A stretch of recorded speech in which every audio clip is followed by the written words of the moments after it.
আসসালামু আলাইকুম রহমতুল্লাহি ওয়া বারাকাতুহু। হুজুর, আমি আপনার কাছে জানতে চাচ্ছি,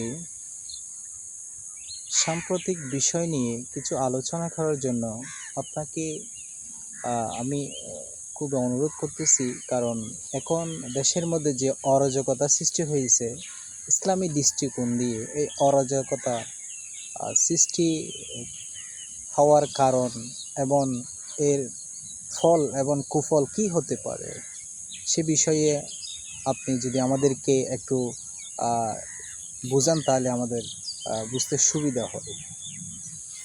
আসসালামু আলাইকুম রহমতুল্লাহি বারাকাতু।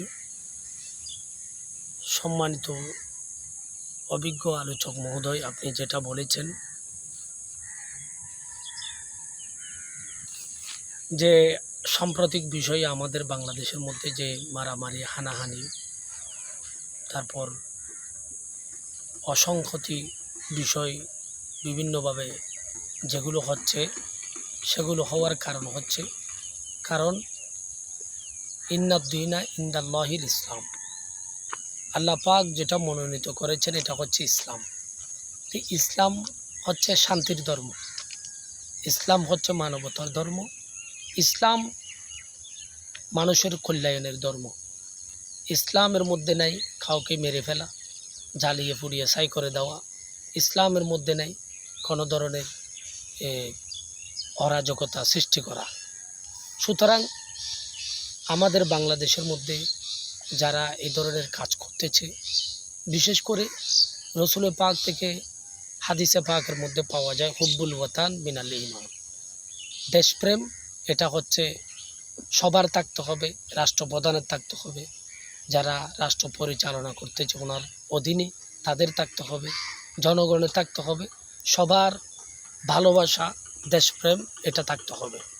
কেননা রসুল পাক সাল্লাল্লাহু তাআলা আলাইহি ওয়াসাল্লামের জীবনী থেকে আমরা জানতে পারি, রসুল পাক যখন মক্কা শরীফ থেকে মদিনায়ে পাকের দিকে হিজরত করতেছেন, তখন ওই সময়ে হিজরতের সময় বারবার রসুল পাক সাল্লাল্লাহু তাআলা আলাইহি ওয়াসাল্লাম মক্কা নগরীর দিকে দেখে দেখে যাচ্ছেন। তো রসুল পাক আরজ করলেন, কেন, যদি এই মক্কার লোকেরা যদি আমাকে কষ্ট না দিত তাহলে আমি কখনো মদিনা পাকের মধ্যে হিজরত করতাম না। কিন্তু তার মানে একটা রসুল পাকের জন্মভূমির জন্য এ ধরনের একটা টান, তো এই টানটা কিন্তু আমাদেরও থাকতে হবে। এটা রসুল পাক বলে গেছেন হুব্বুল ওয়াতান মিনাল ঈমান। তো এটা ঈমানের একটা অংশ বলেছেন, দেশপ্রেম এটা। তো সুতরাং দেশপ্রেমের যেই মহত্ব, দেশের জন্য ভালোবাসা, এটার যদি ইসলামিক জ্ঞান যদি আমার কাছে না থাকে, সুতরাং আমরা ওই দেশের জন্য কল্যাণ বই আনবো না। আমরা দেশের জন্য আনবো বিভিন্ন ধরনের নাশকতা, বিভিন্ন ধরনের মারামারি, হানাহানি, এই ধরনের। তো যারা আপনারা দেখতে পাচ্ছেন, বিশেষ করে আপনারা জানেন এই সময়ে সরকার কারফিউ দিয়েছেন।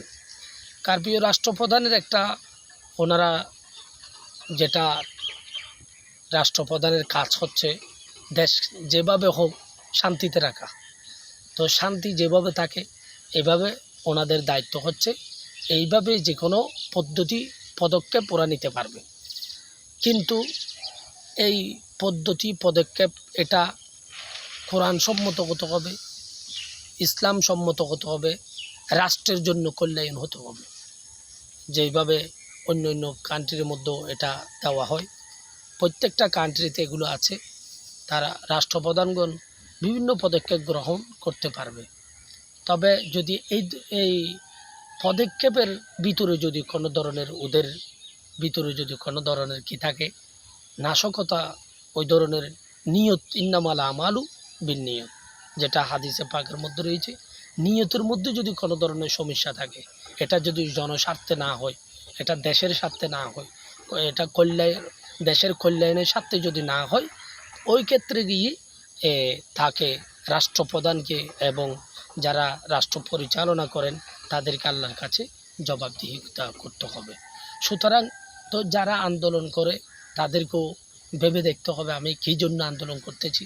যেমন এখন দেখা যাচ্ছে ছোট ছোট ভাইয়েরা যেটা ক্লাস 6-এ পড়ে, ক্লাস 4-এ পড়ে, তারপর ক্লাস 7-এ পড়ে, ওরা আন্দোলন সম্পর্কে এটা জ্ঞাত নয়।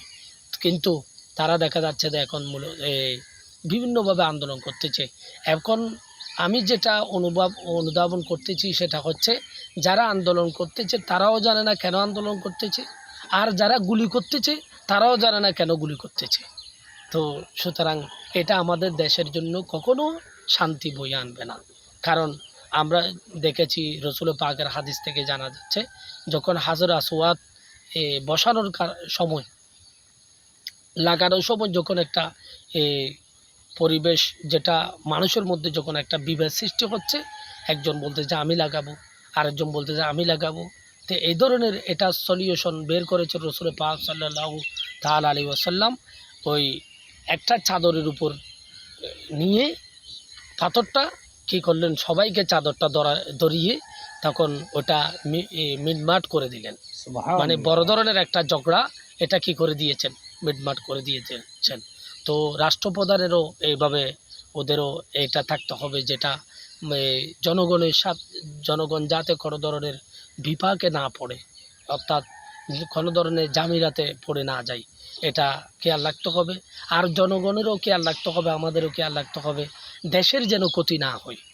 আমরা কারণ এই দেশ, এটা সোনার বাংলা বলা হয়েছে, সোনার দেশ আমাদের দেশ। আমরা অন্য কান্ট্রি তো গিয়েছি, কিন্তু এই দেশের মতো দেশ দেখি নাই আমরা। কেন দেখি নাই?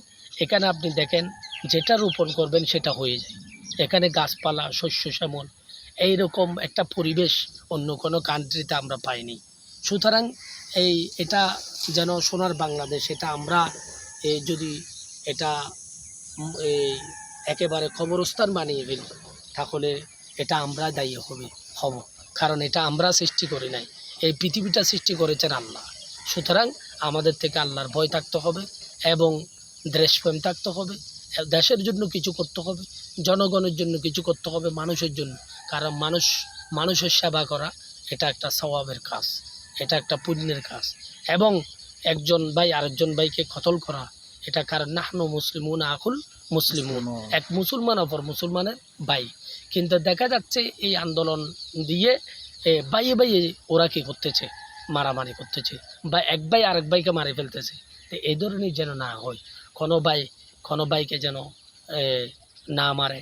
আমরা বলবো তো এগুলো কেন হচ্ছে, এখান থেকে আমরা কীভাবে মুক্তি পাবো, আমি এটাই বলতেছি। এগুলো আমি যেটা রিসার্চ করে দেখলাম সেটা হচ্ছে, তাদের কাছে ইসলামিক জ্ঞান না থাকার কারণে তারা এই ধরনের হচ্ছে।